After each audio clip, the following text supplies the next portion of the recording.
ठाणे पोलिसांची कामगिरी। अनोळखी व्यक्तीच्या खून प्रकरणात 8 दिवसात चौघांना अटक। दिनांक 5 मे 2025 रोजी शिरपूर गरताड रोड लगत ठाणे पोलीस स्टेशन हद्दीतील एका शेतात एका अनोळखी पुरुषाचा मृतदेह आढळून आला होता।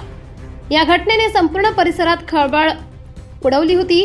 कोणतेही ठोस सुरावा नसताना केवळ एक अर्धवट चुरगळलेली चिठ्ठी आधार मानून ठाणे पोलिसांनी व स्थानिक गुन्हे शाखेने अवघ्या 8 दिवसात चौघांना अटक करून गुन्हा उघडकीस आणलाय।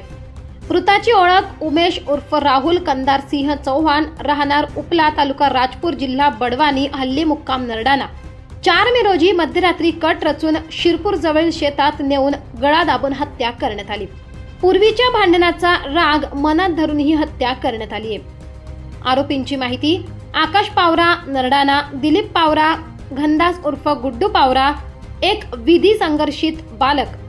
तपासाची वैशिष्ट्ये: मैताच्या खिशातील चुरगळलेली चिठ्ठीतील मोबाईल क्रमांकावरून ओळख पटवली गेली। नातेवाईक संपर्क तपास सीसीटीव्ही फुटेजच्या आधारे संशयितांपर्यंत पोहोचले गेले। तांत्रिक व सखोल तपासातून 8 दिवसात गुन्हा उघडकीस आला। पोलीस अधिकाऱ्यांची विशेष कामगिरी: पोलीस अधीक्षक श्रीकांत दिवरे, अप्पर पोलीस अधीक्षक किशोर काळे, उपविभागीय पोलीस अधिकारी सुनील गोसावी, स्थानिक गुन्हे शाखा धुळे व ठाणे पोलीस ठाण्याचे अधिकारी कर्मचारी यांचा या कामगिरीमध्ये समावेश आहे। तांत्रिक कौशल्य, सखोल चौकशी व पोलीस यंत्रणेच्या संयुक्त प्रयत्नातून या खुनाचा यशस्वी छडा लावण्यात पोलिसांना यश आले असून सर्व आरोपींना अटक करण्यात आली आहे।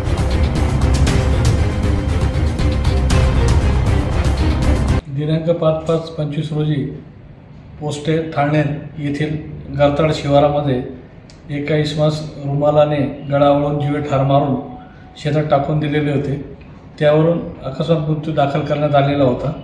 अकस्मात मृत्यू दाखल झाल्यानंतर तेथील मैताची ओळख पटवण्यासाठी 4 टीम तयार करून महाराष्ट्र आणि मध्य प्रदेश सीमेवरील सर्व आदिवासी भागातील लोकांना विश्वासात घेऊन विचारपूस केलेली होती। त्यावेळेला त्या विचारपूसमध्ये सदरचा मयत हा उमेश उर्फ राहुल चव्हाण असल्याचे निष्पन्न झालेले होते आणि तो नरडाणा येथे मजुरी काम करत होता।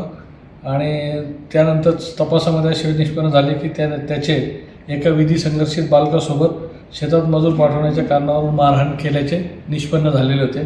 त्यावरून त्या विधी संघर्षित बालकास ताब्यात घेऊन विचारपूस केली असता त्याने त्याच्या 4 मित्रांसोबत गुन्हा केल्याचे कबूल केले।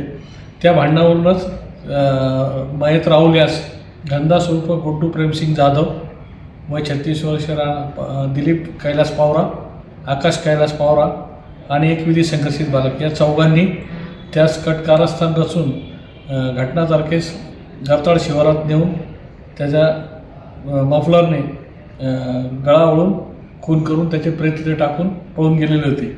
या केसमध्ये 4 आरोपींना ताब्यात घेतलेले असून 3 आरोपींना अटक करण्यात आलेली आहे। एक विधी संघर्षित त्यामध्ये बालक आहे। सर्वांना ताब्यात घेऊन त्यांच्या विरुद्ध कलम 302 भादवीप्रमाणे गुन्हा दाखल करण्यात आलेला आहे आणि त्यांना आज न्यायालयात MCR PCR करता हजर करीत आहोत। सर, आरोपींना कुठून ताब्यात घेतले? आरोपींना 3 आरोपींना नरडाणा येथून ताब्यात घेतलेला आहे आणि एक आरोपी मध्य प्रदेशातून स्थानिक गुन्हे शाखेच्या कर्मचाऱ्यांनी अटक करून आणलेला आहे। असे 4 आरोपी ताब्यात आहेत आपले। आज 3 आरोपी 3 आरोपी असून मोठे एक विधी संघर्षित बालक आहेत। आज सर्वांना आपण न्यायालयात हजर करीत आहोत। 24 लाईव्ह महाराष्ट्र न्यूजसाठी जितेंद्र गुरव, शिरपूर, धुळे।